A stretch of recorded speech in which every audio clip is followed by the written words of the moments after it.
Bé, bona tarda i moltes gràcies per ser aquí i moltes gràcies a la Biblioteca Gabriel García Márquez, que sempre ens acull tan bé.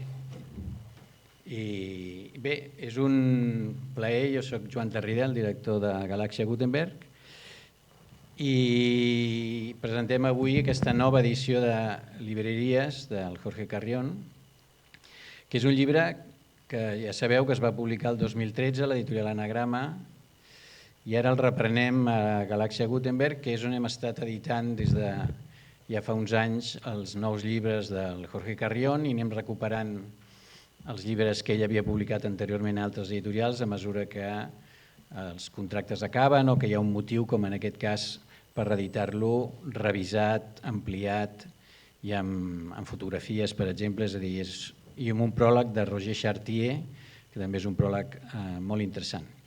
El llibre, en aquest temps, des de l'any 13 fins ara, s'ha convertit en un clàssic. És un llibre que s'ha traduït ja en 15 llengües, llengües tan diverses com el japonès, el xinès, el rus, el turc, l'eslovè, també l'anglès, el francès, el portuguès, el català, l'italià, és a dir, hi ha moltes traduccions i en molts països, també Portugal, Brasil, en molts països és un llibre de referència i també és un llibre de referència per a escriptors de la talla de la Margaret Atwood o el que és Nottebohm o el Matthias Enard i altra gent. Per tant, és un llibre que ha fet un recorregut important i que jo diria que és un llibre, si us hi fixeu, que està publicat el 2013, per tant, el Jordi el devia estar escrivint els anys anteriors, i eren uns anys en què hi havia la crisi econòmica derivada de les subprime i totes aquestes coses, i en el que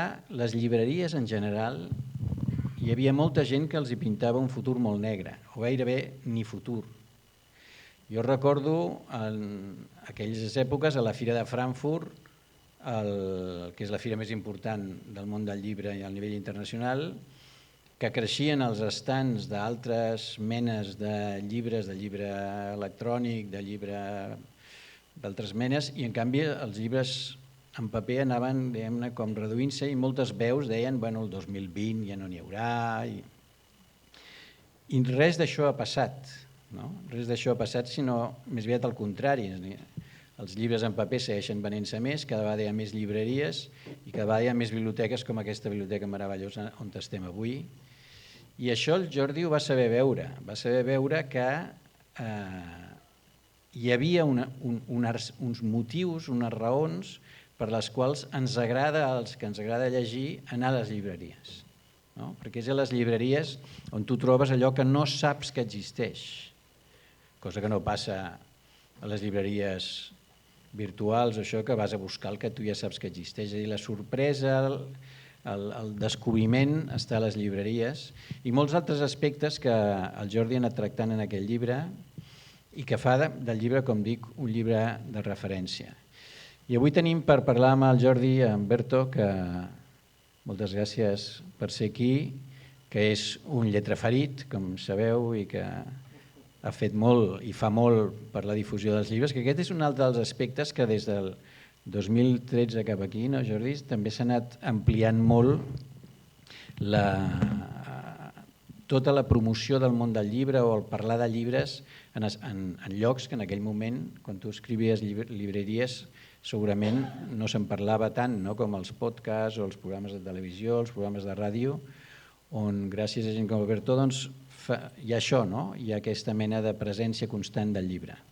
Per tant, jo crec que ens hem de felicitar entre tots, perquè això ho hem fet entre tots i totes els que esteu aquí avui, aquest suport al món del llibre i el suport a les llibreries que segueix creixent i cada any es venen més llibres, per tant, vol dir que es llegeixen més llibres. Doncs moltes gràcies un cop més i ara us deixo amb el Jordi i Alberto perquè conversin. Moltes gràcies.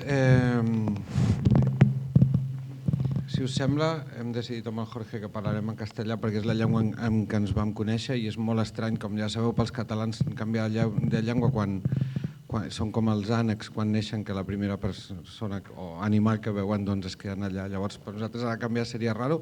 Si no us suposa un conflicte emocional o sociopolític, doncs canviarem al castellà. Gracias bueno, agradezco, yo no soy consciente de hacer ninguna labor por la difusión de los libros y quiero sacudirme eso, no, pero sí que es verdad que como lector, más o menos, como lector que soy, siempre ha sido más o menos a mi ritmo, me gusta hablar de libros y es verdad que hicimos además el año pasado el programa Ovejas Eléctricas, que era un programa de narrativa en el que hablábamos mucho de libros, pero también de películas. Me siento interesado por eso y es verdad, siempre se cuela en mi discurso inevitablemente alguna referencia a libros, a películas, a lo que sea. Pero yo os quería simplemente poner en contexto de mi relación con Jorge antes de comenzar a hablar del libro. Lo primero, el libro me ha gustado muchísimo, que es la primera pregunta que me ha hecho al verme. Bueno, ¿pero te ha gustado o no? Lo primero, me lo he leído, que eso es muy importante y no es habitual en gente de mi perfil que va a presentar un libro. O sea, no ocurre siempre, ¿eh? Os podría dar ejemplos y nombres, y no lo voy a hacer, pero vamos, está así el tema. De gente que va a presentar un libro y ni se lo ha leído ni nada, y la cosa sale más o menos bien. Yo simplemente os quiero dar unas pinceladas de contexto de mi relación con Jorge y por qué creo, no sé por qué estoy aquí, pero simplemente para que lo sepáis. Y para eso os tengo que explicar nada, voy a ser muy breve, muy breve. Hace unos años con mi mujer y con mis 3 hijos fuimos a un hotel familiar en Tenerife, ¿vale? Esto no tiene nada que ver con Jorge, pero acabaremos llegando ahí. Es muy corto, es como un cuentecito. Es un hotel familiar de estos que tienen como un ecosistema dentro en el que tienen sus propios artistas, sus propios magos, su propia orquesta y tenían una gran mascota, ¿vale? Una gran mascota, un personaje antropomorfo, era una persona disfrazada de un animal que no recuerdo exactamente qué era, si era un pájaro o era algo de felpa. Y le llamaban un nombre que no recuerdo y que le pregunto a mi mujer y ya tampoco lo recordaba, pero pongamos que se llamaba Pipo. Y cuando llegamos al hotel, mis hijos no habían oído hablar nunca de Pipo. Claro, Pipo solo vive en el ecosistema de este gran hotel de Tenerife. Y entonces llegan y los de la recepción, lo primero, bueno, ¿qué? ¿Estáis preparados para conocer a Pipo? Y ellos, me da igual, o sea, no sabemos quién es Pipo. Bueno, ya veréis, ya veréis. Y ellos, bueno, y hay carteles con Pipo y tal, y programa de actividades. A las 3 de la tarde Pipo hace como una rúa por aquí y tal, ya veréis, muy divertido, no sé qué, no sé cuánto. Y esto, pues durante toda la tarde, pues 4, 5, 6, 7, 8, 10 referencias a Pipo y cuando llega la hora de la cena, estamos cenando y de repente alguien dice que viene Pipo. Bueno, no quiero saber los niños. ¡Ay! Unos nervios, que viene Pipo, que viene Pipo. Y de repente a mí me sirvió para entender 2 cosas. Uno, la fama, el reconocimiento en el peso específico que tienes tú en el campo en el que se desarrolla tu labor es algo que, bueno, a veces aparece de una forma así tan sencilla y tan aleatoria y de repente se decide que Pipo es el rey de ese lugar y los niños ya estaban flipando con él. Os preguntaréis de dónde viene esto, ya llegaremos, enseguida. Y pensé, la cosa es así, ¿no? Y esta primera impronta ya les quedó para siempre para ellos. O sea, estoy seguro que si ellos cuando ven un personaje de estos antropomorfos piensan, hubo un día en el que yo perdí los vientos por un ser de estos solo porque, había ocurrido así, nacieron así, con esta impronta. Entonces, por corte, yo conozco a José Antonio Pérez Ledo, que es un tipo que siempre me ha interesado mucho y que es escritor, es guionista y ha creado Órbita Laica y un montón de formatos, un tipo muy interesante, siempre me lo ha parecido muy interesante y yo lo conozco porque yo tenía la intención de contratarlo a él como guionista para un proyecto mío y él es tan listo que consiguió darle la vuelta y no solo no vino a trabajar para mí, sino que me convenció para que yo presentara Ovejas Eléctricas, que fue un formato que hicimos en La 2 y que lo hicimos de forma muy apresurada porque por un hueco en mi agenda que quedó, hicimos grabaciones, les obligué a grabar muchísimo para adaptarse a mi agenda, pero fue muy interesante. Pero claro, yo aparezco allí sin yo tener ningún tipo de relación con el mundo de la literatura, de la divulgación literaria, ninguna relación, de verdad, ninguna. Yo me relaciono con cómicos, con gente sobre todo del cine o del audiovisual, Y de repente yo aparece allí en plan, bueno, a ver, ¿yo qué hago? Voy a manejar, pero es que no los conozco. Y José Antonio me dice, bueno, viene un montón de gente, viene Isabel Cadenas, viene tal, viene Antonio Asensio, viene tal, no sé, y de repente hace una pausa y dice, y viene Jorge Carrión. Y yo, vaya, yo disimulando dije, wow, dice, viene Jorge Carrión. Y yo, vaya, pero no tenía ni idea de quién era. Pero, claro, fue como Pipo para mis hijos. Viene Jorge Carrión. Y claro, tanto se me dijo que venía Jorge Carrión y que, hombre, que un tipo de... Y además Jorge decía, un tipo de la talla de Jorge Carrión. Viene aquí y ya verás cómo explica las cosas Jorge Carrión y no sé qué. Y venga, Jorge Carrión. Claro, yo la primera vez que aparece yo estaba cagado. Digo, bueno, aquí viene un señor, vamos, esto es más grande que la vida misma.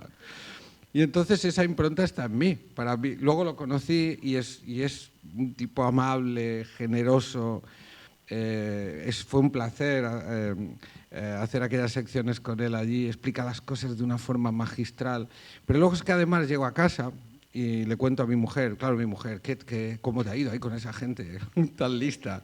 Claro, mi mujer me habla como en plan, ¿y de qué habláis? O sea, ¿de qué hablas tú con gente tan lista? ¿Sabes? Se van a dar cuenta, ¿no? Es como, ¿cuánto vas a durar en ese programa? 2 semanas. Y entonces digo, no, están tal, y está Jorge Carrión, y dice mi mujer, ¿está Jorge Carrión? ¿Otra vez lo mismo? ¿Otra vez lo mismo? Dice, otra pausa y Jorge Carrión, digo, hostia, yo, este tío... Digo, ¿pero lo conoces? Dice, sí, bueno, claro, lo he oído en tal sitio, en un podcast, no sé qué. Pues, también otra vez lo mismo. Este tío, ojo, cuidado. Bueno, y yo allí pues estuve con él disimulando esto durante los días que hicimos el programa, pero claro, se producen efectos como, por ejemplo, que yo no integro que él viva en la misma ciudad que yo. Y mira que me lo dice veces, pero yo siempre le digo, tú vives en Madrid, ¿no? No, en Barcelona, pero en mi cabeza... No, yo no puedo integrar que alguien como Jorge Carrión viva en la misma ciudad que yo. O sea, tiene que vivir, yo qué sé. Bueno, con todo esto, me regalaste un libro. ¿Cuál era aquel libro que escribiste que me regalaste? No lo he podido leer, me daba como miedo leerlo. Y ahora lo leeré. Y lo siguiente es que me propone que vengamos aquí a charlar de este libro. Y entonces he leído el libro. Y el libro es acojonante, o sea, es muy, muy, muy bonito. Es un viaje maravilloso. Lo primero que te iba a decir es cómo empezamos a hablar de este libro. Porque es que hablando de las librerías hablas absolutamente de todo. Entonces pensé, ¿yo esto cómo me lo preparo? Pero tú me dijiste que yo viniera para hacer lo mismo que hacíamos en Ovejas Eléctricas, que básicamente era que tú decías cosas súper interesantes y yo iba haciendo, anda. Y de vez en cuando metía algún chiste. Y esta es mi actitud. Yo espero que tú digas cosas súper interesantes y de vez en cuando, si me entran, meteré algún chiste. Pero bueno, lo primero es... Enhorabuena por el libro, ya ves tú, vengo yo ahora aquí a descubrir el libro cuando ya es un súper éxito desde 2013, pero yo acabo de caer ahora. Me ha parecido maravilloso, ha sido un viajazo muy estimulante además. Me pasa con Jorge, como supongo que a todos, que cada párrafo, cada frase es como una puerta a algo que quieres conocer y cada cita es un hipertexto continuo, ¿no? Nada, coge tú la conversación. Bueno, a ver, bueno, gracias, bona nit, gracias Joan per la confianza y por la aposta. Y bueno, yo puedo empezar diciendo que en la portada dice, mucha gente está interesada en las librerías más famosas del mundo. Jorge Carrión las ha visitado todas. Margaret Atwood. Fascinante, una auténtica búsqueda del tesoro. Sears Noteboom. Siguiente edición, aquí a la derecha. Acojonante, Berto Romero. Creo que puede ser una forma de continuar, ¿no? Pues espera, bueno, espérate que no te lo pidan. Lo de Pipo, yo también estuve en un hotel pero en Lanzarote, con animación. ¿Fue en Lanzarote a lo mejor? Con los niños. No fue en Tenerife. No era Pipo, pero sí que es verdad que se crea como una especie de subcultura muy loca ahí, en que hay una jerarquía y una mitología, sí. Y tú de pronto estás ahí una semana y tienes que creerte ese simulacro y después vuelves a casa, pero los niños sí que siguen como pensando en las aventuras y en las actividades que vivieron ahí. A mí lo que pasó contigo fue muy distinto Y es que, claro, yo llegué a Ovejas Eléctricas, grabamos, es un programa que hicimos en la 2 cada semana. El concepto de Pérez Ledo es brillante y es que es un programa de narrativas, no de literatura, no de libros. Entonces hablábamos de temas transversales, ¿no? Como el héroe, o como la muerte, o como el mago. Y hablábamos de cómics, de videojuegos, de literatura, de mitología, de cine, de series, y realmente fue fantástico. Pero el problema era ese, que íbamos un día a la semana a Bilbao a grabar, y grabamos un montón de programas o de secciones o de partes, como una factoría, y fue muy intenso. Y claro, yo cuando me dijeron, vas a trabajar con Berto Romero, Bueno. no hubo pausa dramática, sí que hubo como en plan, te voy a hacer ¿no? una oferta que no puedes rechazar, ¿no? Vas a trabajar con Berto Romero. Y llego allí y veo que Berto Romero come el catering que comemos nosotros, que no era muy bueno, que digamos, y sobre todo que era un súper profesional. Eso es lo que más me impactó. O sea, yo ya sabía por el podcast, porque siempre haces a veces como chistes o bromas que tienen que ver con cultura, ya sabía que eras lector o lo intuía, pero lo que me fascinó fue que es alguien de una humildad profesional para mí modélica. O sea, yo no me imaginaba que una estrella de la televisión en un plató obedecía, ¿no? Y o sea, obedecía siempre sin crear fricción, siempre creando armonía con todo el equipo. O sea, era como nuestra referencia, ¿no? Porque éramos 40 personas en el plató y como Berto estaba tranquilo, aunque vieras que ¿te acuerdas del día de la cámara? Que no había manera con la grúa de la cámara. Pero Berto estaba tranquilo, entonces todos estábamos tranquilos y pensando, bueno, aquí... Quizá el problema era considerarme estrella de la televisión, ¿no? Tú también traías tu propio complejo de Pipo. No, creo que fue Pérez Ledo el que me dijo, es que vas a trabajar con Berto Romero, que es una estrella de televisión. En plan, te vas a pagar poco, pero es con Berto Romero. Le hacía lo mismo a cada uno, ¿no? Siempre había una pausa dramática con alguien distinto, jugando con las emociones de todos. Bueno, así que gracias, Berto, por estar aquí. Gracias a ti. Y nada, el libro me ha gustado mucho lo de hipertexto, ¿no? Está muy de moda decir que los libros atrapan, ¿no? Me atrapó un libro, no lo pude dejar. Yo no quiero que mis libros atrapen a nadie, al revés. Yo creo que los libros son mecanismos de la libertad. Yo quiero que mis libros te empujen a ser más libre como lector. Y si tú dejas de leer librerías porque vas a buscar en Google una librería que yo comento o vas a ir a la librería a comprarte un libro que yo recomiendo, yo estoy feliz. Yo no quiero retener a nadie dentro de los mecanismos, porque además para atrapar lo que hay que hacer es jugar a códigos que ya están muy gastados, ¿no? O sea, el bestseller o la serie, ahora las series con el flash forward, ¿no? Todas las series empiezan con un flash forward, con un salto al futuro, en el cual van a matar a alguien o va a pasar algo muy fuerte, porque tienen mucho miedo de que no veas la serie, de que la abandones en el capítulo primero, ¿no? En el piloto. Sí, Netflix se ha especializado en eso, Solo, además, de una forma exasperante. Sí, el Robert De Niro, en la nueva del Robert De Niro, ¿no? También. Sí, tengo un amigo que me dijo que la dejó cuando vio el flashback. Dijo, yo cuando vi le llamó el flashback Netflix. Un amigo uno de mis amigos, montador, además profesional de cine, dijo, yo cuando vi el flashback Netflix, digo, ¿qué? Y me contó eso exactamente. Claro. Entonces yo ya sé cuáles son los mecanismos para conseguir que el público o la audiencia o el lector se quede, si es un tipo de lector. A mí no me interesa ese tipo de lector, ¿no? Me interesa el lector libre, el lector efectivamente que valora que sea cada párrafo una puerta, como has dicho tú, y que el libro tenga un carácter hipertextual, ¿no? El libro yo creo que tiene como dos dimensiones. Una dimensión que es más espacial, es una vuelta al mundo, es un viaje por las mejores librerías de los 5 continentes. Y de hecho no lo escribí hasta que fui a Sudáfrica y a Johannesburgo, y yo creo que no es casual. Yo creo que hasta que no tuve el África negra no pude escribir el libro, porque me faltaba una región del mundo para que el libro fuera global. Y una dimensión temporal, el libro es como una máquina del tiempo y es una historia cultural de las librerías.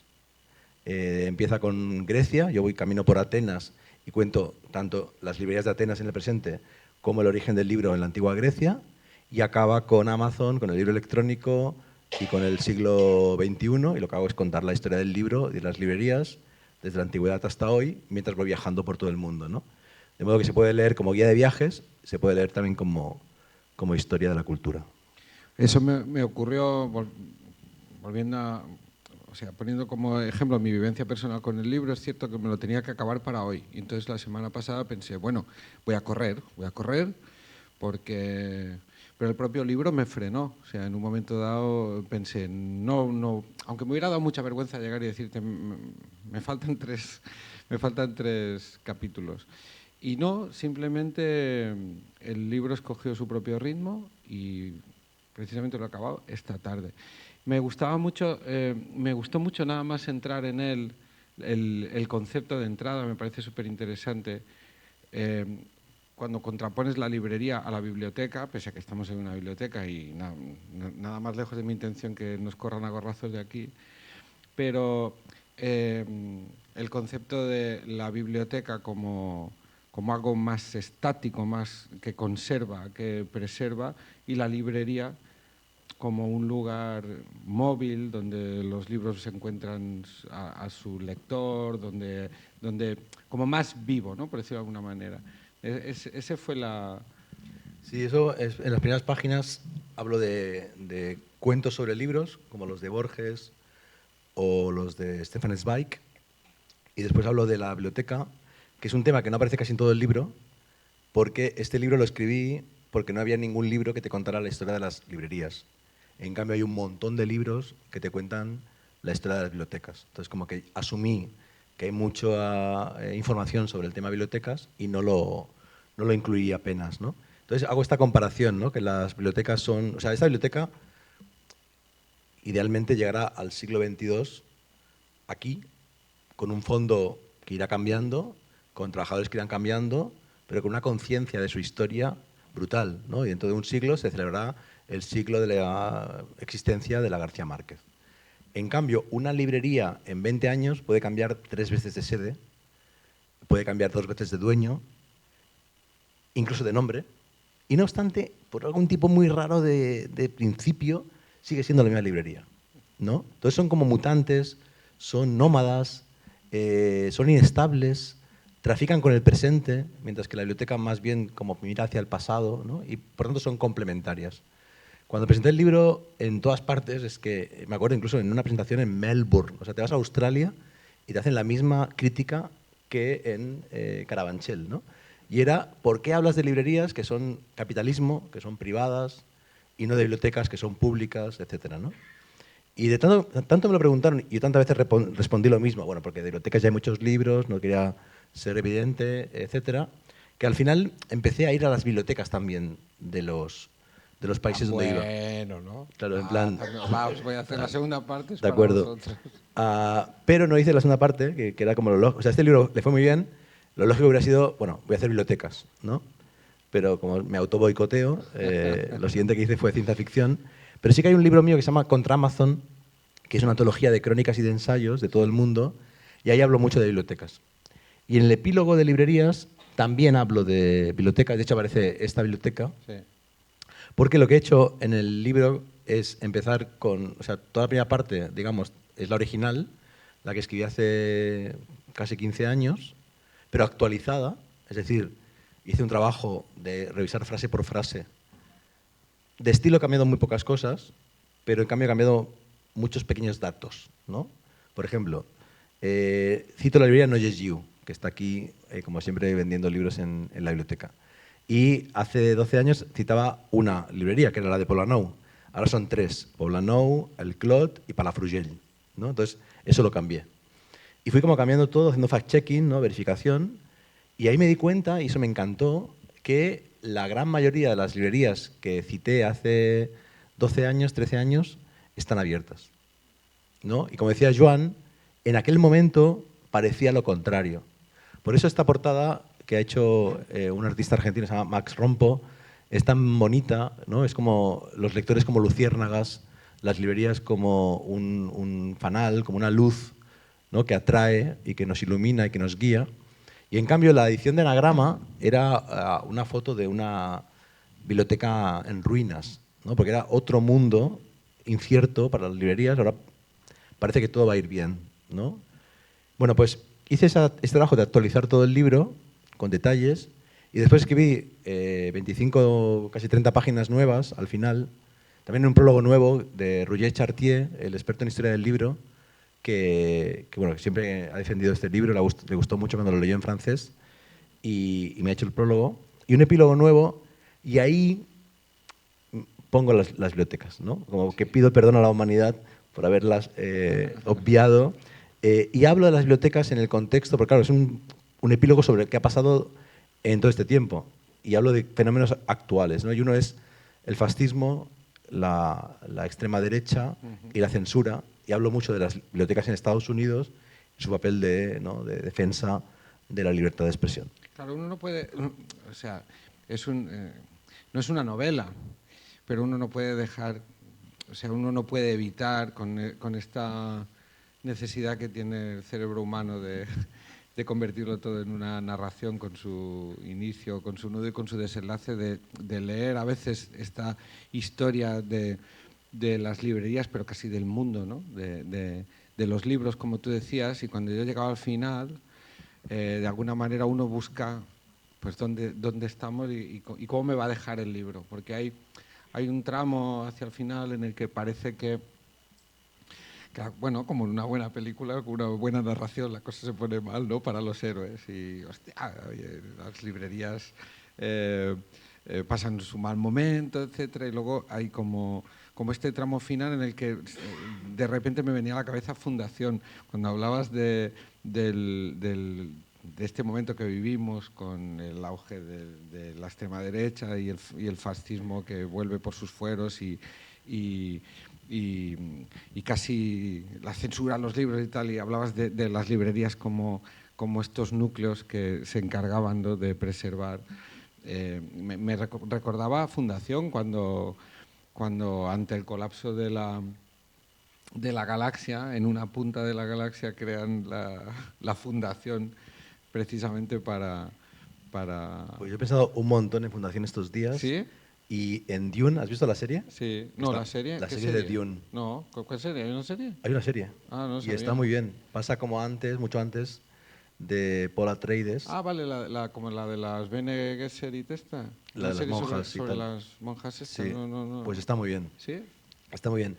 Y tanto Fundación como Dune comparten esta idea, ¿no?, de que después de lo que está pasando ahora va a venir la época de la IA y después la humanidad va a prohibir las máquinas y la IA, ¿no? Y las dos series de novelas y de audiovisual hablan de un futuro en el cual las máquinas van a empezar a volver, ¿no? Entonces está pensando en eso, ¿no?, en si realmente ese futuro de inteligencia artificial va a llevar a un post-futuro en el cual vamos a exterminarlas, prohibirlas, como pasa ahí. Pero sí, esa idea de resistencia, sí. Las librerías tienen ese rol, ¿no?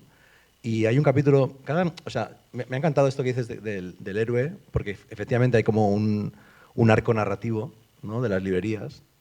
Se puede leer como una novela, el libro, pero también se puede leer como una novela en cuentos, porque cada capítulo es técnicamente distinto. Cada capítulo es como un cuento, es como una crónica. Es un ensayo, pero con algún tipo de detalle narrativo, ¿no? Entonces hay un capítulo, por ejemplo, que es sobre Oriente, empieza en Venecia y acaba en Japón. Y en ese capítulo hay sutilmente un campo semántico que es el papel. Entonces, todas las metáforas tienen que ver con el papel y eso es un detalle, pero que hace que ese capítulo sea distinto que los demás, ¿no? Y hay otro capítulo que es mi favorito, que es el Librerías fatalmente políticas, en el cual me planteé una pregunta un poco rara, ¿no? Es obvia, pero es rara.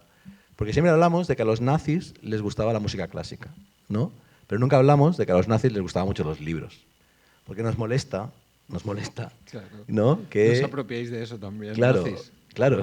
Quita tus sucias manos de nazi de mis libros. Porque Trump, bueno, les que sepamos, algunos, no leen. Otros los quemaban, ¿eh? Otros los quemaban. Pero eran buenos lectores, ¿no? Sí. Entonces, lo que me pregunté es, bueno, vamos a ver si los nazis eran buenos lectores, ¿no? Y ahí descubro, ya lo sabía, pero no lo tenía documentado, que Hitler era alguien que se sentía... ¿Sabéis que Hitler empezó como pintor? Le fue mal, siguió como escritor, le fue regular y acabó como dictador y genocida. Un artista frustrado es lo peor que hay. Es lo peor. Hay que cuidarlos, hay que hacerles terapia. Hay que darle espacio. Sí. Entonces, Hitler, lo que yo no sabía, y eso hay una biografía, no de Hitler, sino de Mein Kampf, de su libro, que lo explica. Hitler se sentía a sí mismo escritor. En su pasaporte, en su DNI, ponía escritor, profesión escritor. Y el tipo, además, era un autor de un bestseller. Porque Mein Kampf se vendió regular, pero cuando él llegó al poder, empezó a comprar desde el Estado cientos de miles de ejemplares de Mein Kampf que regalaba a todas las bibliotecas y colegios y universidades y a todos los matrimonios. Si tú te casabas en Alemania en los años 30 y 40, te llegaba por correo un Mein Kampf dedicado. Yo he visto el de los abuelos de mi amigo Philipp de Berlín. Impresiona, ¿no?, ver la firma de Hitler. Hay cientos de miles de ejemplares de Mein Kampf dedicados a cientos de miles de alemanes.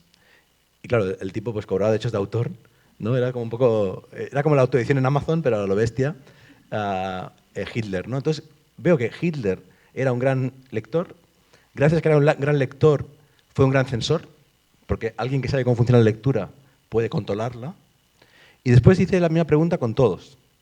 Y descubrí que Stalin se forma en una librería. Muy joven, fue como su academia. Mao Zedong, es brutal. Eso lo descubrí. En aquella época Google Books era una buena herramienta, no como ahora. Y entonces tú ponías, ¿no?, pues Mao, biografía, ¿no? Y ibas a la biografía, ponías librería, y me salió que él empieza como librero. Funda una librería, antes de todo lo que pasó después, ¿no? Augusto Pinochet, gran lector, escritor aficionado. Entonces es un capítulo sobre las librerías como espacio de resistencia. De ahí venía, ¿no? Política como lugar donde puedes conservar una memoria para, como en fundación, después reconstruir el futuro, ¿no? El único que no era lector, ya sabéis quién era, ¿no? Franco, pero era cineasta. Era cineasta en la intimidad, ¿no? Como Aznar con el catalán en la intimidad. Franco tenía un cine privado y sabéis que escribió y que hizo películas, pero con seudónimo. Y también era muy flatulento Hitler. Es lo último que he sabido sobre él, porque yo comparto muchas de sus aficiones. La lectura, me gusta mucho el cine, me gusta caminar cuesta abajo. Que Hitler, ¿sabes que caminaba cuesta abajo? En aquella casa que tenían como una casa de veraneo, en lo alto de una montaña. Y entonces él caminaba mucho, pero siempre cuesta abajo. Y cuando llegaba abajo le estaba esperando un coche y lo cogía para arriba. Y yo también lo hago. Yo vivo en la parte alta de la ciudad, siempre bajo caminando. Y era muy flatulento también, porque se ve que le dio una pedrada muy fuerte con lo de ser vegano. Y entonces el tío dijo que cada día quería un puré de judías. Cada día. Y alguien le dijo, hombre, ¿no cree usted que a lo mejor...? No, cada día. Claro, llévale la contraria, ¿no? Y se ve que era lo loco. Era algo loco y siempre me imagino esos discursos, esos gestos acompañados de abundante aparato eléctrico, ¿no? Pero bueno, he perdido el hilo. A mí es que me hablas de Hitler y vamos. No sé, luego además también, aparte haces algo muy bonito en el libro, y es que en ningún momento... O sea, es que eres muy listo. O sea, eres muy listo por muchas cosas. Aparte de que el libro funciona por donde lo quieras, por donde lo quieras pillar, porque es efectivamente una guía de viajes y es efectivamente un libro de historia sobre los libros y sobre la propia historia, y cada capítulo, evidentemente, como tú has dicho, lo sabes mejor que nadie porque lo has escrito, es temático, y uno sobre política, otro sobre... etcétera, etcétera, ¿no? Además, luego es muy poético el libro. O sea, ahí se ve el escritor y el narrador, y de repente en determinados pasajes te dejas llevar por la... Y son incluso emocionantes, desde los más obvios para el ojo menos entrenado, que son cuando hablas de ti mismo, de tu vida. Pero no, por ejemplo, me recuerdo... Hay un fragmento en el que te pones a hablar del ataque a Salman Rushdie y lo que... Bueno, no del ataque, sino de de la fatua, se llama, ¿no? De las fatuas, etcétera, y de repente ese tramo me resultaba súper emocionante. Yo creo que es por la ausencia de puntos. Creo, Pues la verdad ¿verdad? es que, Berto, he presentado este libro como 50 veces y estás diciendo cosas que nadie ha dicho. O sea porque me lo he leído y me ha gustado, que es verdad. Ya veo en la nueva edición acojonante y muy poético. Berto Sí, Romero. es verdad, es como tiene fragmentos de mucho lirismo. No, me encanta que seas esto porque efectivamente, o sea, como que se ha comentado mucho esa parte mínima, pero el hilo conductor de todo el libro soy yo, ¿no? Y el libro se puede leer como una novela de formación. O sea, yo vengo de una familia muy humilde que no tenía libros en casa, mis padres no fueron, ni siquiera acabaron la secundaria, entonces es como la novela de alguien que se construye a sí mismo, primero como lector, después como escritor y después incluso pues, hace lo que los padres no pueden hacer, que es viajar por todo el mundo, ¿no? O sea, es como, o sea, ese viaje del héroe que tú decías también es como de algún modo mi pequeño viaje personal, ¿no? O también se ha comentado mucho esa anécdota que cuento, que es 100% real, ¿no? Que a mí mis padres me compraban libros porque yo les pedía, pero claro, era en Navidad, en San Jordi y mi cumpleaños, que es en septiembre. Entonces, si yo me enamoraba de un libro en mayo, tenía que esperar a septiembre, ¿no? O lo pillaba en la Biblioteca Pública de Mataró, de la que también hablo. Entonces, vi un libro en un estanco, en una librería de barrio, que era un manual de detective privado. Yo quería ser detective privado y, de hecho, el libro también es como muy detectivesco, ¿no? Intento como averiguar la historia de las librerías, que no están documentadas, hay que investigar, hacer entrevistas, fijarte en detalles, ¿no? Del espacio de la librería. Y nada, empecé como a leer cada viernes, mientras mi madre estaba comprando el pescado y la carne, yo estaba ahí en el estanco leyendo el libro de pie. Entonces, en una semana aprendía cómo hacer, o sea, yo en este vaso, ¿no? En este vaso de Berto, yo con talco y con celo le saco la huella dactilar. Ay, qué mono. A Berto, lo sé hacer. Lo sé hacer, podría buscarlo. También sabría hacer el retrato robot de Berto, ¿no? Entonces yo iba cada semana leyendo. Pero el mío es fácil, ¿eh? Decía mérito. Entonces, al final me lo regalaron, ¿no? Llegó, no sé, San Jordi o mi cumpleaños, me lo regalaron. Y hostia, lo leo y digo, wow, pues si me lo sé de memoria. O sea, me lo sabía de memoria, o sea, sabía todo lo que podía aprender un detective privado niño, porque ese libro lo había deseado tanto, lo había querido tanto, lo había acariciado tanto, que cuando ya lo tuve era como una redundancia, ¿no? Porque mi deseo y mi memoria ya lo había adquirido. Entonces esos fragmentos siempre se han citado, ¿no? Pero este que tú dices, que me gusta mucho que lo saques a colación, pues no. Y claro, es un esfuerzo porque el libro sea literatura. Porque yo vengo de la academia, fugazmente, pero soy doctor, hice una tesis doctoral, publiqué un libro académico con notas a pie de página y con bibliografía. Y justamente ese libro, cuando lo publiqué en el 2007, dije, nunca más. Y el siguiente libro, que se llama Tele Shakespeare, es un ensayo sobre las series de televisión norteamericanas de nuestra época, es un ensayo fragmentario, con metáforas, o sea, como buscando lo contrario del lenguaje académico, ¿no?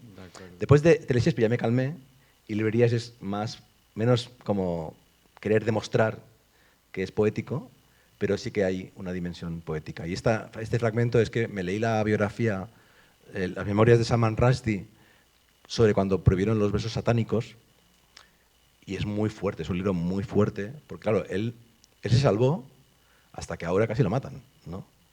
Pero se salvó. Pero lo que yo no sabía es que murió mucha gente.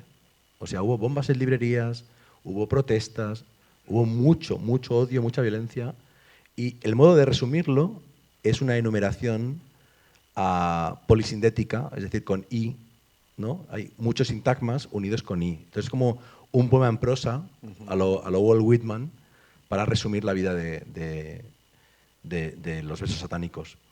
Y en el epílogo nuevo lo retomo, me leí Cuchillo para cerrarlo, ¿no? Porque claro, tú lees Librerías y Salman Rushdie se ha salvado, ya no lleva guardaespaldas, y va y un loco absurdamente malinterpreta por internet y entiende que tiene que matarlo y casi lo consigue, ¿no? Entonces Entonces, hay dos libros, uno lo menciono en librerías, en el cuerpo principal, y Cuchillo en el epílogo como cierre de la historia. Pero sí que hay esa voluntad de que el lenguaje sea un ensayo literario, digamos. Sí, sí, sí. La conclusión es que encima es bonito el libro. Acojonante, muy poético y bonito. Y encima es bonito. Hay cosas que por biografía nos unen y que he descubierto en el libro. Me parecía muy bonito cuando hablas de... Es tu padre el que decías que trabajaba en el círculo de lectores, pero en cambio en tu casa no había libros, con lo cual supongo que te debía quedar como una sensación de que los libros era ese material preciado que tu padre intentaba vender, pero que no tenías en casa, ¿no? De alguna manera. Claro, y con eso, que yo ya tenía como 12 años, ahí cambia, porque ahí me dejan, o sea, mi sueldo, con 12, 13, 14 años, mi padre, que trabajaba en la compañía telefónica, trabajó como agente de círculo de lectores en su tiempo libre por las tardes. Y era fuerte. Yo me acuerdo, primero mi madre cosía a máquina en casa, una overlock. Es una cosa que compartimos también y que no hemos hablado. Mi madre también se dedicaba a eso. En casa. En casa. ¿Y tú doblabas los puños? No me dejaba doblar los puños, no me dejaba hacerlo, pero yo lo que sí que tengo muy presente es el chaca-chaca. Sí, acompañando que mis tardes de juego, el chaca-chaca, continuamente. Pues yo no sé, mi hermano y yo sí que doblábamos los puños y tal, y los pijamas, pero después, cuando tenía 18 años, 19 años, un verano decido escribir mi primera novela y mis padres no entienden que yo en julio, en vez de trabajar de monitor de Splay, me dediqué a escribir, ¿no? Y yo no podía escribir porque el sonido de la máquina era infernal. Y fue como muy fuerte, como muy frustrante descubrir que mientras yo estaba en la universidad, mi madre en casa estaba todo el rato haciendo un ruido terrible, ¿no? Y nunca pensé en sus oídos, ¿no? Nunca pensé que la primera víctima evidentemente era ella, ¿no? Yo me sentí la víctima de cuando en verdad lo hacía para pagar mis estudios, ¿no? Claro. Entonces mi padre encuentra ese trabajo por las tardes de agente de círculo de lectores. No sé si os acordáis, o alguno erais socios, que primero un agente te llevaba una revista, te daba unas semanas, volvía y tú en una tarjeta marcabas los códigos de los libros o de los DVDs o de los CDs y después venía otra vez y te traía y tú le pagabas en efectivo, ¿no? Entonces yo era como el ascensor de mi padre. O sea, si íbamos a un edificio y era un cuarto piso sin ascensor, subía yo. Con la revista o con el paquete, ¿no? Y ahí cambia mi vida por dos cosas. Una, yo veo que hay gente que tiene muchos libros en casa. Yo no lo sabía. Yo nunca había visto una biblioteca privada. Y dos, mi sueldo, por ayudarlo, era pedir no sé cuántos libros al trimestre, ¿no? Y ahí me compro, por ejemplo, toda la colección de Agatha Christie, los libros rojos de Círculo de Lectores que eran preciosos, como 12. Y lo último que me compro, a los 16 o así, ya mi padre estuvo unos años y lo dejó, fue las obras completas de Borges. Entonces yo tengo los 4 volúmenes de las obras completas de Borges de Círculo de Lectores, ¿no? Que es una maravilla. Y eso no lo digo porque me parecía un poco cursi, ¿no? Pero qué bonito que ahora publicó en Galaxia Gutenberg, que tiene una genética que se vincula con Círculo de Lectores, ¿no? Porque de algún modo es como volver a una casa que tiene que ver con mi primer contacto serio con la cultura, ¿no? Que fue a través de esa grieta que mi padre me permitió abrir para yo poder espiar bibliotecas privadas y para poder tener yo libros de calidad, porque eran libros muy buenos. O sea, yo pasé de comprarme libros infantiles, los Hollister, que se vendían en el Carrefour, que era el Prica, en aquella época, a tener las obras completas de Borges, encuadernadas en tapadura, ¿no? De alguna manera es una suerte de librero a domicilio. O sea, hay un papel ahí que me parece casi... No sé, supongo que has caído ya en eso, evidentemente. No, porque no era... Porque claro, los agentes eran precarios. No era gente que leyera, el agente. Ese rol de librero lo hacía más la revista. Más como la persona como invisible que estaba en la oficina, ¿no? El agente iba a comisión, un tanto por ciento de lo que vendía. Mis padres habían vendido en una época tuppers, ¿sabes? Que hacían reuniones en casa con víctimas que eran amigos y familiares y les convencías de comprar cosas como tuppers y tampoco les fue muy bien. Entonces pasaron a eso, pero mi padre no era... Y yo era demasiado joven todavía, no había leído como para poder recomendar. Si me hubiera pillado a los 17, 18 años, sí que hubiera ido yo con la revista y hubiera dicho, ¿qué le gusta leer? ¿No? Y yo le hubiera recomendado. Sí, sí, no, además estaba haciendo esta cosa tan horrible que es hacer como esta psicología de salón, ¿no? De intentar buscar en el autor los rastros. Pero bueno, me ha parecido bonito. Yo también vengo de una familia que no tiene nada que ver, pero es verdad que el trato que ves que tus padres tienen con la cultura o con la literatura o con el cine o con lo que sea, luego a ti te hace ser de una determinada manera. Yo, por ejemplo, vengo de una familia en que mi padre era minero y no habían tenido cultura ni nada, pero ellos tenían como una cierta reverencia hacia lo cultural. O sea, les parecía que era el elemento que daba el salto, ¿no? Entonces, que sus hijos se dedicaran a cualquier cosa que sonara a algo relacionado con la cultura, pues les parecía el salto cuántico, ¿no? Entonces, claro, yo empecé a hacer esto que hago yo, ¿no? Y ellos no solo no se opusieron, sino que dijeron, wow, nos ha salido un intelectual. Son esas grietas que a veces encontramos los hijos. Él se retrata como cómico, etcétera, No, pero es guionista y creador sí. de al menos 2 series importantes. Sí, y hostia, en el avión de Barcelona a Bilbao, el tipo se dedicaba a escribir. O sea, básicamente Berto es escritor. Sí, soy un escritor. Lo que pasa es que y además tu última serie no es nada cómica, al revés, da un poco de yuyu, sí. y empieza con un intento de suicidio. O sea que hay también un fondo de minero, de excavar en las profundidades del alma humana como hijo de minero, haciendo un poco de psicología barata. No, yo tengo mucho respeto por la gente que se dedica a la literatura, más que nada, pero no es tanto por la comedia. Yo en ningún momento pienso que dedicarse a la comedia sea algo vergonzoso o que deba ser legitimado a través de lo que no es comedia, que eso es algo que le pasa a muchos cómicos, mucha gente que se dedica a la comedia y que yo odio. Es simplemente que mi cabeza funciona de una forma muy desordenada y muy superficial. Entonces a mí hay como unos cables pelados que a veces chocan y sale algo, pero a mí me cuesta mucho hilvanar. O sea, tengo yo creo que la cabeza de cómico se ha ido especializando, el cerebro se especializa, todos lo sabemos, entonces mi cerebro se ha especializado en hacer gracia. Entonces me cuesta mucho hilvanarlo, o sea, ordenar la cabeza. Pero todo está ahí, o sea, es evidente que está todo por ahí.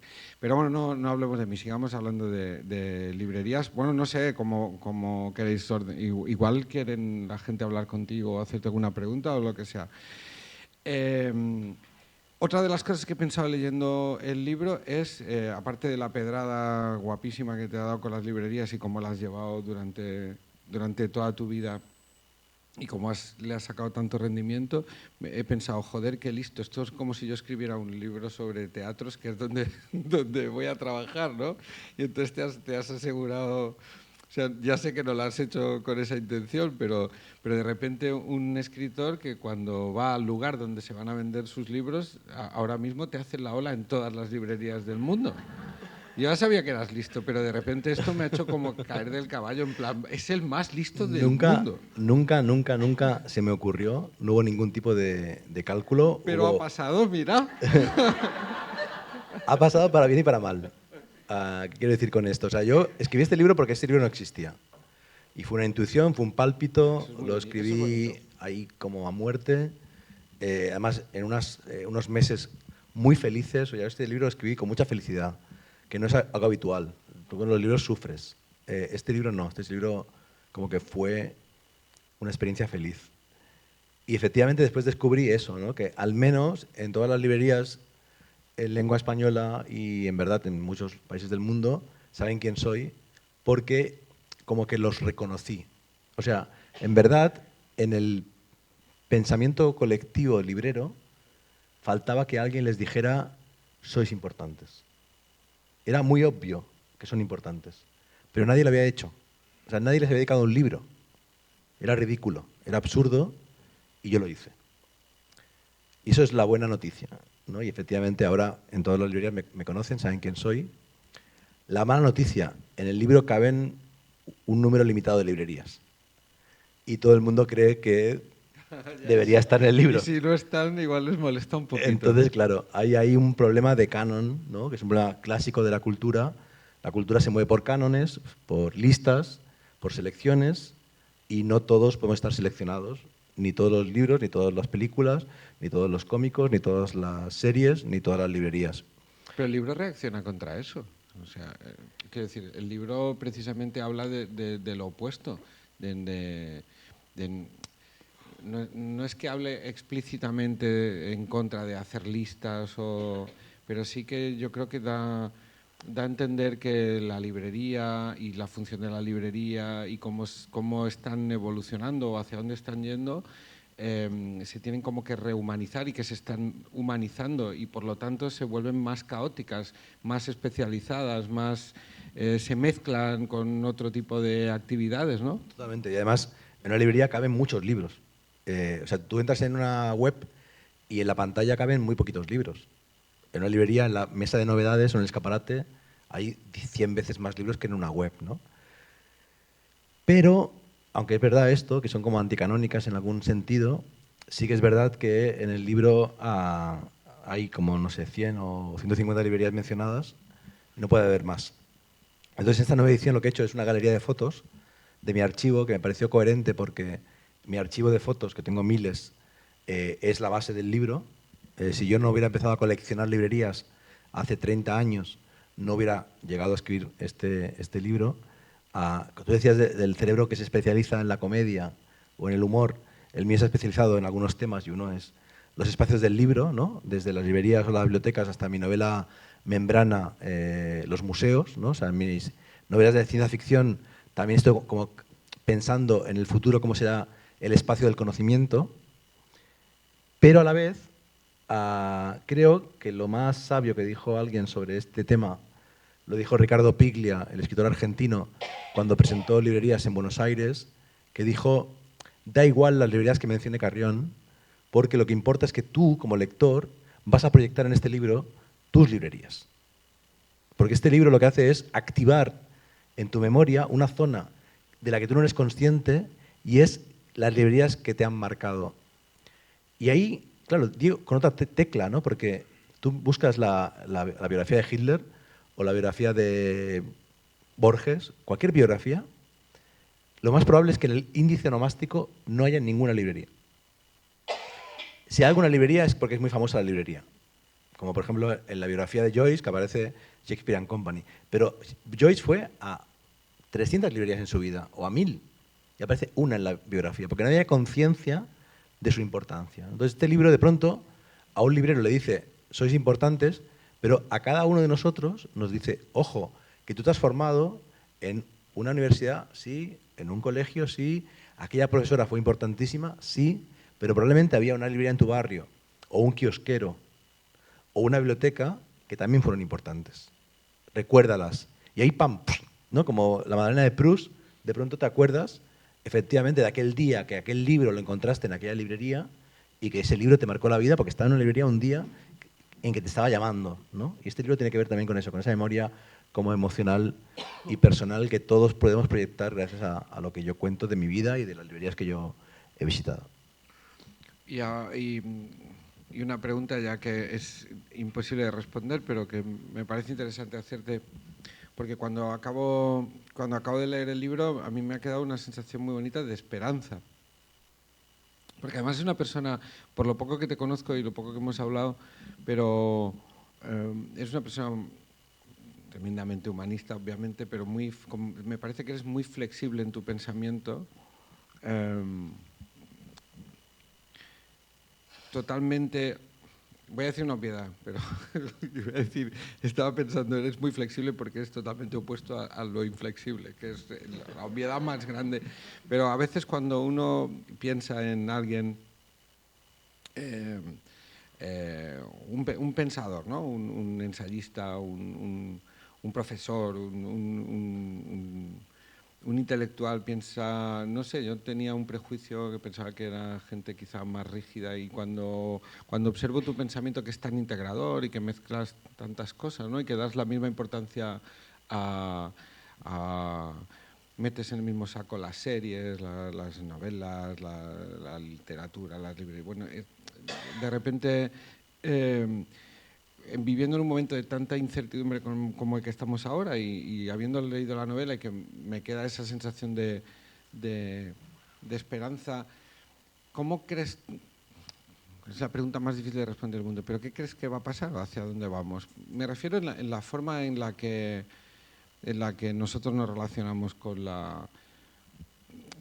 las historias que nos explicamos, ¿no? Porque también, por ejemplo, en el mundo en el que yo estoy, que es el mundo de lo audiovisual y del cine y de las series y todo esto, el panorama es de auténtico pánico. O sea, la gente no sabe qué va a pasar mañana, no sabe qué películas hacer, no sabe cómo va a estar el mercado. Vivimos un momento en el que todas las seguridades han saltado por los aires y, sin embargo, a mí también me pasa en mi sector que al final, pues como en Jurassic Park, la vida se abre paso y la gente sigue encontrando la manera para contar las historias. Esto es algo que yo tengo muy claro en mi mundo, que ocurre, y que me da una cierta tranquilidad porque es el mío, pero que cuando veo el resto del mundo, pues me entra como pánico, ¿no?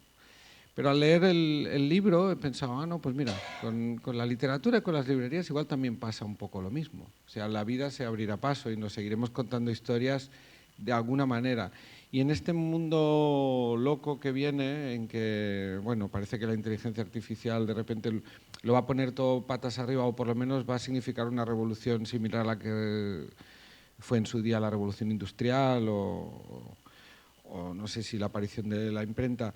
¿Qué intuiciones tienes? Me parece que pueden ser muy, muy útiles tus intuiciones o muy, muy interesantes de escuchar. ¿Se ha entendido algo? Sí. Porque yo me he dado cuenta como la propia pregunta se iba como retorciendo en sí misma. Y no, Era muy flexible. Ha habido un momento en la pregunta en que yo sentía pánico y pensaba, sal de aquí. O sea, te vas a matar.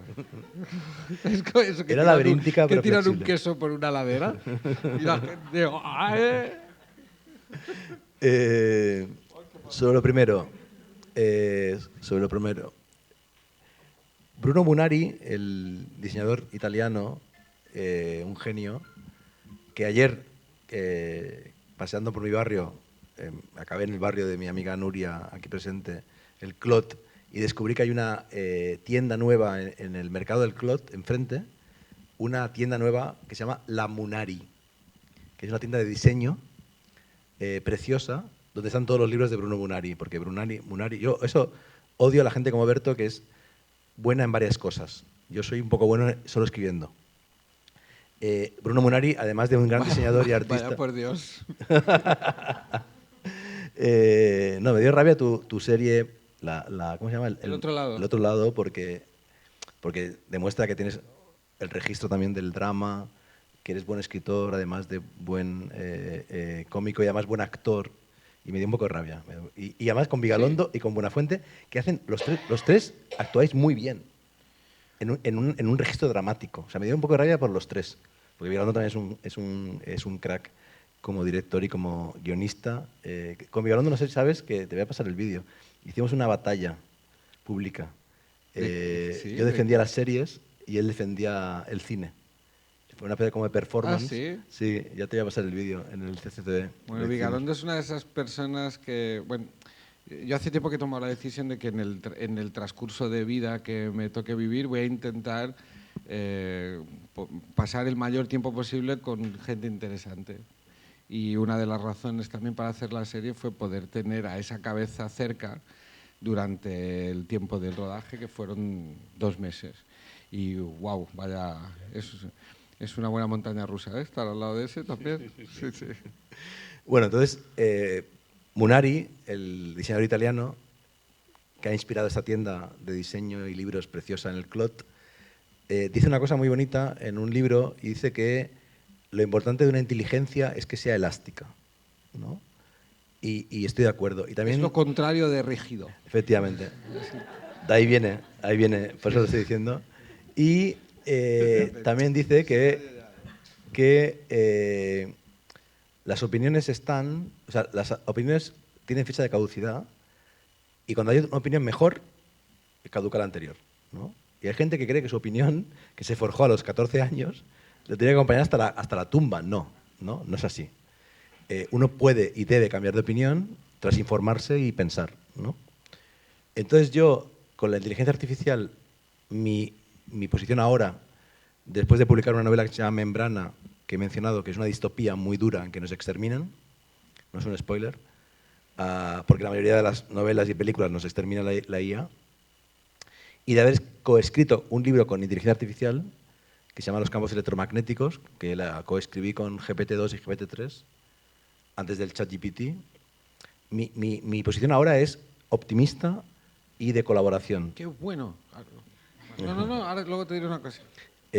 Pero si de aquí a unos años tengo que cambiar de opinión, cambiaré de opinión, ¿no? Igual que hace 10 años yo defendí mucho Facebook, porque era un lugar de conversación súper interesante y de experiencias muy emocionantes, como el final de Lost, que para mí fue mejor todavía como experiencia gracias a que lo comenté en Facebook con gente de todo el mundo, y ahora Facebook es el mal, ¿no? Entonces yo creo que hay que pensar eso, ¿no? Que todo puede cambiar. Ahora mismo, ¿cómo lo veo yo? Yo veo que el audiovisual,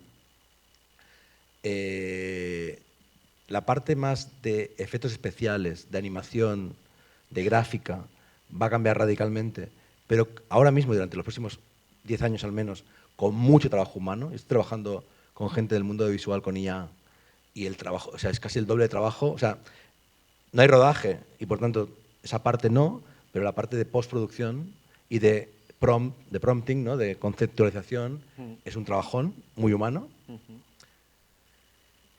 Pero que en cambio la IA va a llegar más tarde a la literatura, porque la literatura es más conservadora y porque la complejidad del trabajo textual todavía está lejos.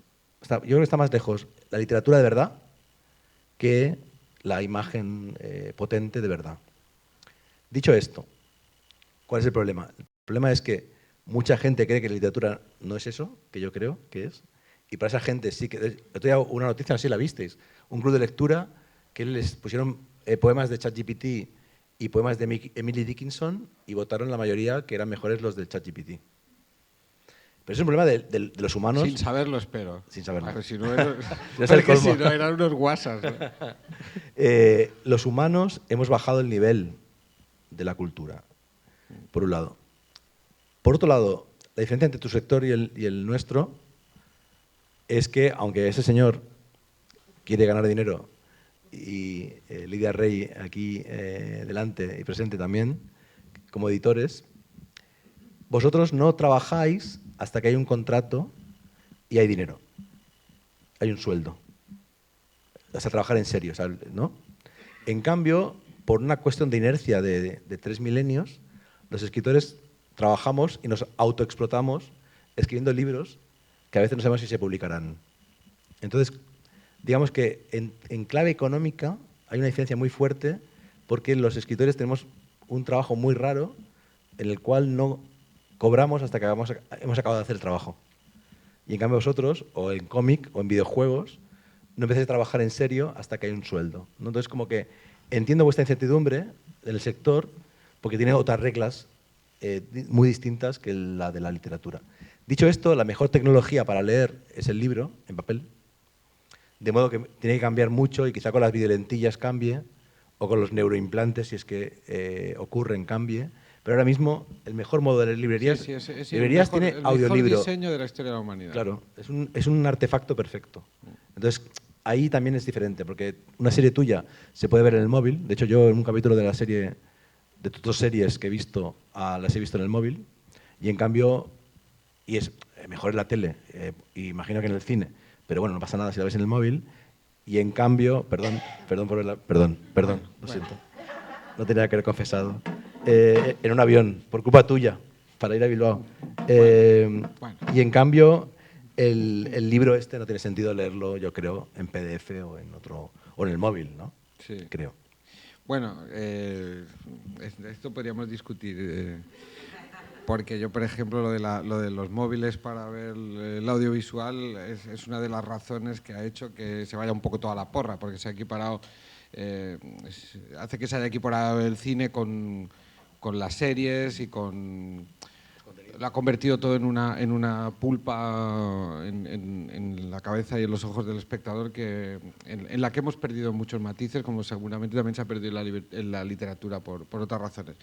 Pero has dicho algo que me parece muy interesante, que es lo de empezar o sea, esta idea de abandonar ya el miedo a la IA y comenzar a verla de otra manera, o si no a colaborar con ella, o por lo menos considerar que es una herramienta que hay que tratar desde otro punto de vista que no sea el miedo. Hay un cómico con el que yo me relaciono mucho, que tengo mucha amistad, que es Carlo Padial, no sé si lo conocen, a mí me parece un tipo muy interesante y muy estimulante siempre en sus propuestas y en sus tesis y tal. Y este tiene un podcast que se llama Media Offline, que es café para muy cafeteros. A mí me gusta muchísimo y hace unos podcasts de comedia en los que los mezcla con casi un autopsicoanálisis muy interesante.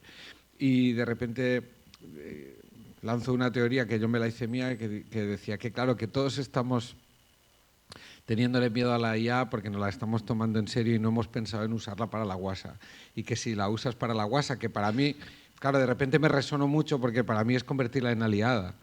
Yo me comunico con la gente a través del humor, o sea, lo sé desde que era un niño. O sea, yo si no conecto con la gente a través del sentido del humor me cuesta mucho conectar, es como la primera piedra.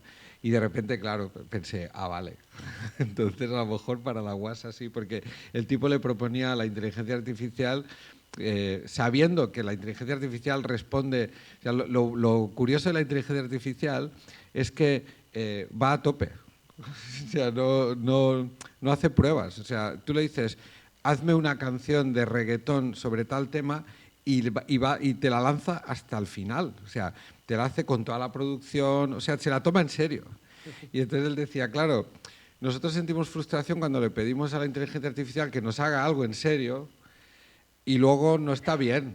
O sea, le decimos, hazme el Padrino o escríbeme Guerra y Paz. Y claro, la inteligencia artificial pues no llega.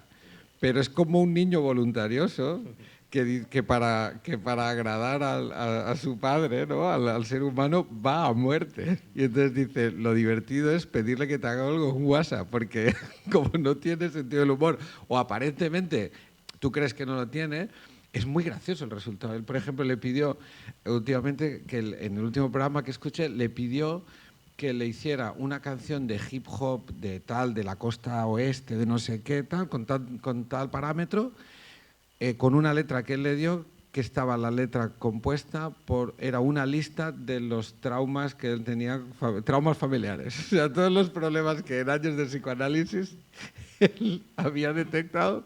Y claro, de repente, a tope de power, una canción de hip hop hablando de soy el niño no deseado de mi padre, que no sé qué. Y era de llorar de risa, claro. En fin. No sé qué más preguntarte, Jorge. O sea, cuéntame tú algo. No hace falta preguntar nada más ni comentar nada más, pero ojo con los chistes del ChatGPT, porque los chistes es una combinatoria en el archivo. Claro. Y no están mal los chistes. No están mal los chistes del ChatGPT. De hecho, son mejores que muchos chistes de Ya, pero de es humanos. que yo en eso no tengo miedo porque yo ya me he dado cuenta hace mucho tiempo que no hay chistes nuevos, como no hay nada nuevo. O sea, de hecho, me parece que últimamente casi que proponer algo nuevo ya está como más, o sea, ya no tiene ningún interés. O sea, cuando hay, por ejemplo, en el tema del audiovisual, cuando antes había algo que era el high concept, que te venían, alguien vendía una película como, oiga, es que he tenido una idea que no la ha tenido nadie. Pero últimamente eso ya no ocurre. De hecho, cada mes se están estrenando un montón de películas que tienen los mismos argumentos. Ya da igual. O sea, da igual. Tú vas a escoger ver la que te interese más, pues porque está orientada a tu franja de edad o porque te gustan más esos actores que esos otros, está hecha con tal sensibilidad. Y con la comedia también pasa un poco lo mismo. O sea, tenemos miedo a que... yo no tengo miedo a que escriban mejores chistes que los que escribo yo. Ya lo sé que van a ser mejores. No son muy buenos los míos. Los temas de los que hablo tampoco lo son. Simplemente hay una forma... Creo que es la forma en que te aproximes, ¿no? Que eso al final es lo que nos hace humanos y conecta también un poco con lo que habla el libro, o sea, la reivindicación del papel del librero, de la librería, del contacto entre entre... Vaya pirueta que acabas de dar. Ya, es que en eso... Del ChatGPT los chistes En eso soy al papel de en eso librero. soy Muy bueno. Lo Muy he bueno. encontrado. Y estoy intentando buscar una forma para cerrar la charla bien, pero el problema es que no sé cuándo tengo que cerrarla. Si tú me dijeras ahora, yo te lo cierro ahora ya. Quizá abrimos un poquito la charla si quieres a... Vale, pues ¿A quién ha vayamos, venido? sí, abramos la charla a quien quiera. No sé, ¿cómo lo hacemos esto? ¿Cómo lo tenéis pensado? Vale. Quien quiera hacer una pregunta y os pasamos el micro. ¿Aquí?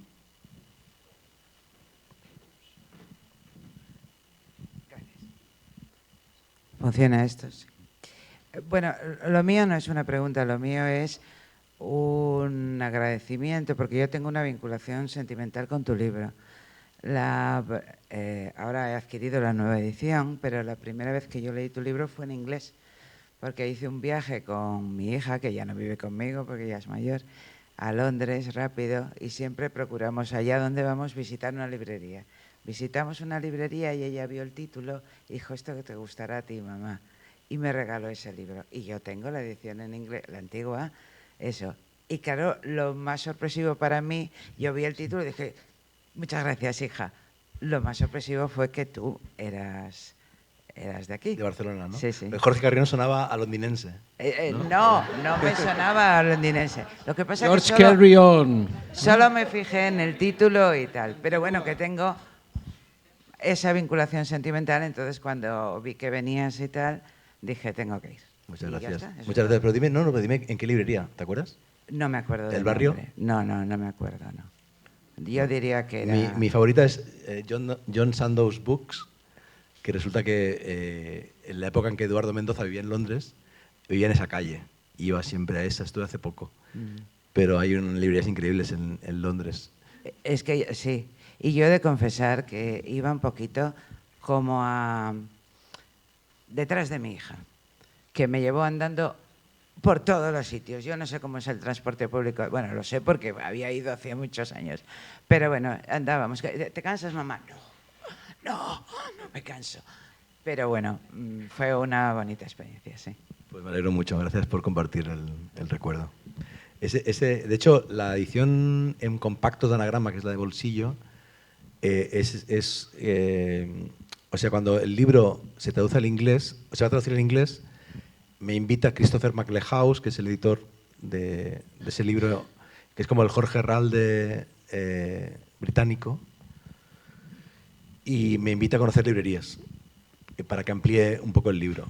Y después Soil, que lo publicó en Francia, me invitó a París, y ahí hice como la edición ampliada. Y ahí me di cuenta de que si aceptaba ese tipo de viajes de Moscú y de Pekín, el libro lo iba a escribir toda la vida. Entonces ahí cerré, dije, bueno, vale, París y Londres. Y la edición es preciosa, la edición de MacLehouse Press es muy, muy bonita.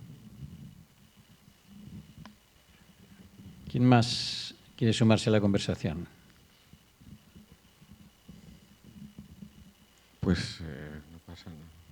Pues lo No cerramos. nos obliguemos, porque eso es feísimo también. Es como, ¿no? Como en el cole cuando, venga, va, que alguien diga algo. Mira, mi mujer estaba ahí, se ha marchado, me viene muy bien. Se ha marchado porque estamos coordinando la recogida de mi hijo que está en la piscina, y entonces ella quería venir, le hacía mucha ilusión. Y hemos montado como un operativo de estos para... Hay un taxi llegando, recogen al niño, va la canguro. Entonces voy a decir algo que por suerte no lo va a escuchar. Es una persona maravillosa, llevamos más de 20 años juntos y a mí es la mejor persona que puedo tener a mi lado. Porque este trabajo que tengo yo, en el que pues puedes ser fácilmente prisionero del ego y de la tontería, y hemos trabajado juntos, y sabes que si algo no tengo es tontería, y es gracias pues porque yo no la tengo, vengo de una familia en la que nadie tenía tontería, y mi mujer, la poca que pueda tener, ella se encarga de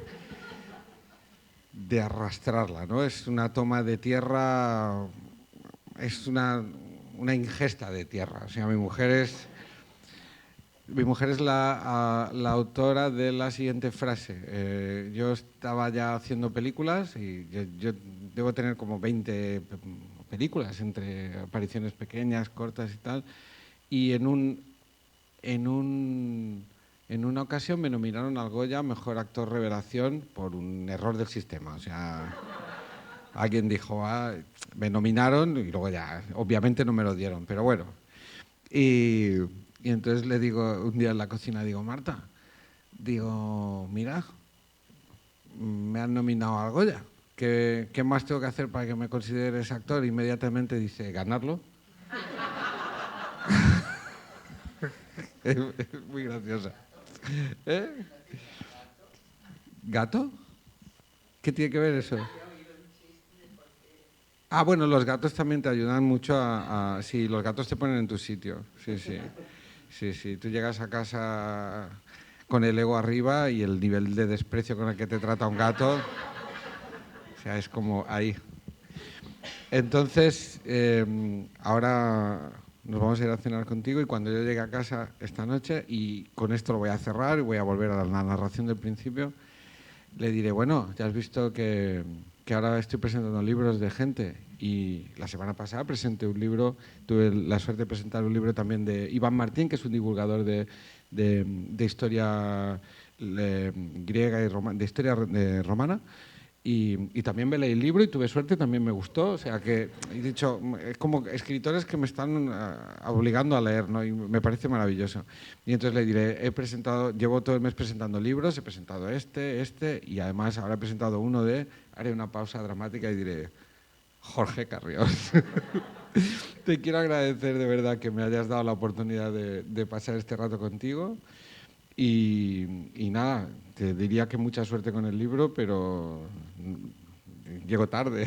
Así que, de verdad, muchísimas gracias. Es un placer. Gracias a ti por la calidez, por la simpatía, por la lectura, por la charla, por la experiencia de Ovejas Eléctricas, porque no sé si volveré a hacer en mi vida un programa de televisión de plató, y me encantó. Fue un gran aprendizaje. I a Joan Tarrida, i a l'Alexa Gutenberg, a Júlia, a la Lídia, a tot l'equip, a la Blanca a Madrid, i a tots vosaltres per estar avui aquí. La veritat és que m'ha encantat. És la primera vegada que faig un acte, no, la segona vegada, però sobre els meus llibres, la primera vegada a la García Márquez. No sé si algú ha vist, vaig fer una sèrie que no és d'aquest tipus, és una altra que es diu Book Lovers. Hombre, es que yo tengo dos, ¿eh? No digo que no es como Ovejas Eléctricas. Vale, pensaba que era de este tipo. No es dramática. De este tipo, digo, hombre, claro, a ver, ¿qué te crees? Es que lo he hecho dos. Que es diu Book Lovers, que és una sèrie documental sobre llibreries i biblioteques de tot el món.